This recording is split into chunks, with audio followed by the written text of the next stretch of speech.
Hi everyone. So I want to talk about, I don't know if I'm going to see comments today. I might have them turned off somehow. But if you're here, say hi. Um, okay, here we go. So I want to talk about the subtle ways that shame and guilt are actually the things that are running your business and that it's not you. Because some of these little things are so subtle, you may not realize that's what's happening. So it starts out with constant chatter. So 78% of your day, I think is the statistic that I read, is actually done on autopilot. So you don't actually consciously choose what's happening. You don't think about everything you're going to do, which is great because then you'd have to relearn how to walk upstairs every day. But you do want to be able to have control over your thoughts and your reactions to things. So anytime that you're really triggered about something, good or bad, that is not you that's reacting. It's your shame and guilt, or it's something inside that they spoke to that needs to come out of you. And anytime you're strongly triggered one way or the other, you need to explore that. Why is that? Why does it bother you so much? And you need to also think about all the times that you're going towards something, but you're not actually thinking about how you're going to get there. So for example, you look up and you're at the grocery store, but you don't remember how you got there. What was the path? It was autopilot. You automatically did it. Well, the same thing is happening if you're going to, for example, do something in your business, but you're not thinking about the thoughts that go into it. So if you think, oh my God, nobody's going to watch my live, I'm going to be so boring, this is so ridiculous, I can't believe I have to do this. If that's the chatter that's in your head, but you're going to go ahead and do the live, what do you think the energy is that people are going to feel? That this is ridiculous, that you're going to make a mistake, and sure enough, what is going to happen? You're going to make a mistake. But who really cares? But that is how your guilt and shame is controlling you with the constant chatter. You have to really pay attention to that. You may get an offhand comment by someone. Someone may post in my live that I'm ridiculous. They don't like what I'm doing, or they don't like that my hair is this way, or maybe they think I should have better lighting or whatever. So that, if that was something that mattered to me, if that was something in my subconscious that was playing underneath, if I was worried about that, then those comments would change my approach. It would mean that I wasn't going to go forward in doing this. I had a client that we talked about this week, actually. She admitted that, someone had commented about how low cut her shirt was. So she stopped wanting to do lives with her low cut shirts. It really doesn't matter. If you own it, that is fine. You don't have to worry about that. But somebody triggered a shame and guilt trigger for her. So she changed her approach to her live. So it was much more rehearsed and she was much more buttoned up and, things like that. If you stop doing what works, so if, for example, things are humming along, things are going well, then all of a sudden you change your approach because it's going too easily. Things are too easy for you. That's shame and guilt. You have a money story that money has to be hard to earn. You learn that you have to work really hard to make money. That may be true. You may have to do things that are hard. You may have to change the amount of hours you work. You may have to change how you work, which is outside of your norm. But it doesn't have to be hard. What I do is natural. It comes naturally to me. I don't even think about it. When I'm working with a client, the questions I need to ask and what I give them and being open to them is natural. But I used to have a money story that I have to work really hard for my money. So when I started my business, things like I was just getting clients and no problem. It was really easy. And then I'm like, subconsciously, I did a shift and I stopped doing what worked because it was too easy. Things were happening too easily for me. And my money story was that it had to be hard. That's not the truth necessarily. It doesn't have to be hard to do what you're meant to be doing. In fact, when it's easy, that doesn't mean that people shouldn't pay you a lot of money or that you can't do this or that you can't love it. Not everybody finds that part easy. They're good at what they're good at. But if everyone was the same, we'd have, 7 billion people? We'd have 7 billion robots. Talk about Stepford Wives. The whole world would be doing the same thing, and that would please nobody. We're all here to show up in the way that we need to show up in a different way that's unique to us. And it can be easy when you tap into this purpose, when you know what you're supposed to be doing. So what happens is when shame and guilt takes over there, you stop doing what works. And you end up trying to manipulate yourself into making it really hard. Well, I only worked 1 hour today and I made $5,000. Okay, and what's wrong with that? Maybe that's all you need to work to bring in what you're doing. It doesn't discount everything you did to get here. It doesn't discount all the study that you put in, all the money you put in, invested in your business, all the time that you give to your clients, all the value that you're giving. Just because it's not an 8-hour workday, that doesn't mean that you're not getting things done. that you're not being productive. It means that you're in your flow. Things are going well for you. You make it more complicated than it needs to be made. So for example, if you're going to do a live, you do a proper setup and you make sure you have makeup on, or you have the right lighting, or you can't do a YouTube channel until you get the right camera.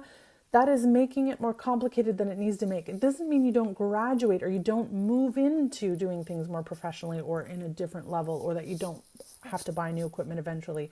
But right now, almost everyone who is online business has a phone. Hold your phone up, do a selfie, do your video. It doesn't matter what you have to do. You have to be able to move forward. You don't need to be liked. That is a big one for a lot of people. You need to be liked so you won't say things that are controversial. You need people to approve your message. So you kind of dampen it down. You make it generic. You make sure that everybody's going to be okay with it. So you hold back. You're not willing to put your message out there the way it needs to be put out there. Or you see someone that it works for and you try to be like them. The truth is that you need to be you. You don't need to be liked by anyone. Not everyone is going to like your message. I can tell you that I was in exactly. F that. I was in a meeting, conference. I was doing a speaking engagement. There was 100 women, let's say. 3 of them I could tell did not want to hear about sex and money. They were offended. I could see it in their face. I could feel their energy coming to me. By the end of it, they loved what I was talking about. I won them over, but I wasn't trying to. I didn't care if they got up and walked out and they were stormed out of the room and thought I was crazy. That was fine with me because my message is too important to be tamped down or for you to like me. All of my clients end up not liking me at one point because I'm taking them through difficult things. I'm going to push them to see things they don't want to see, but it's for their greater good. If I cared about them liking me, I wouldn't ask them some of the questions I wouldn't ask them.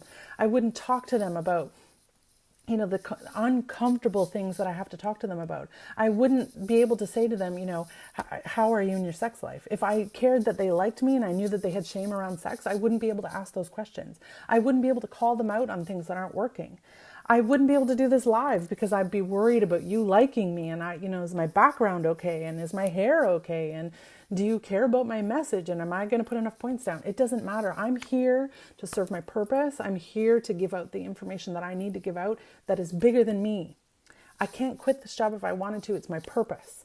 So I don't need you to like me in order for me to move forward. I'm going to resonate with the people that need to hear this message. The ones that don't, the ones that think that I'm like to this and to that, that's okay. And you have to get to a position where you feel that as well.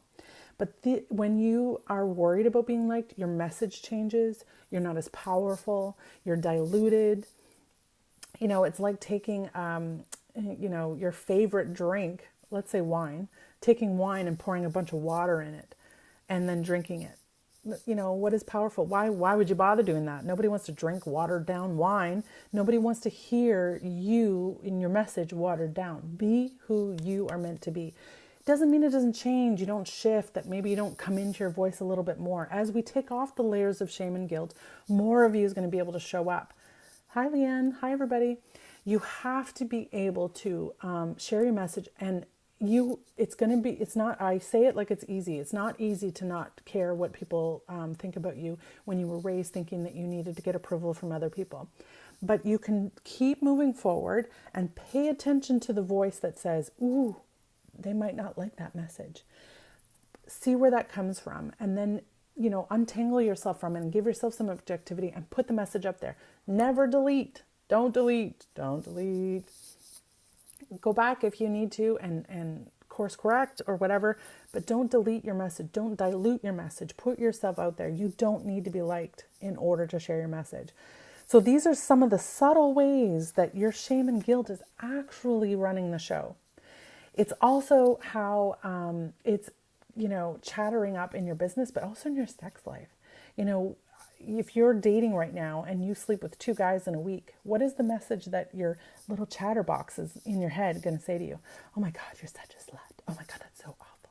If you're a guy who's dating and you don't want to move into a serious commitment with a woman, you don't want to move in with her, let's say, but what is, well, you're a certain age now and yes, you should like it and you should want to move into that one. You don't need to move into that place if you're not ready. but you have to be able to strip away the layers of shame and guilt and hear what is the truth for you. And, if you're stuck on one of these, if something is coming up for you, let me know in the comments. It is a tough one. It is, Leanne. It certainly is. Let me know in the comments, and I can help you identify what is at the core of that and help you move some of the layers off so that you can actually move forward with this. I've had a client, he originally was working with me around sex. And then some of the things that we talked about ended up having him show up differently in his business, and he's made a ton more money. He's also, made some shifts in the way he's showing up with his partner, his business partner. And all of that comes from looking at different areas. It's all intertwined. So how you're showing up in one area is how you're showing up in another. It's all connected. So let me know in the comments if you guys are stuck on something, if you are have these subtle little things that are pulling you away from what you want to do. And remember that when you have that great idea in the shower or driving or wherever it happens to be, after sex, whatever, that great idea is your intuition speaking. Take action right away. Do it right away before you can talk yourself out of it. And what most times when people are not living more consciously, when they're not paying attention to their thoughts as much, when they're more on autopilot, like the 78% I was talking about, the idea will come to them and they will talk themselves out of it within not even a second. This happens. You get the idea and it goes out. Well, I can't do it because. And so what we do is we try to get the space to pull the space apart between when you have the idea and when you talk yourself out of it, so you can see all the mechanics of what happens to talking you out of it. And then once you see that, then you're like, well, no, wait a minute, that is a good idea. That is what I'm meant to do. And you can stop being victim to this shame and guilt manipulation, because what happens is the shame and guilt triggers a cycle of self-sabotage, and then you don't move forward the way you want to, even though it was the best idea. It was divinely inspired, universe, spirit, God, higher power, higher knowledge. It was exactly what you needed to do in that moment. So let me know in the comments, like I said, and I am happy to walk you through this and get rid of some of the shame and guilt. No need to stay there. Talk to you soon.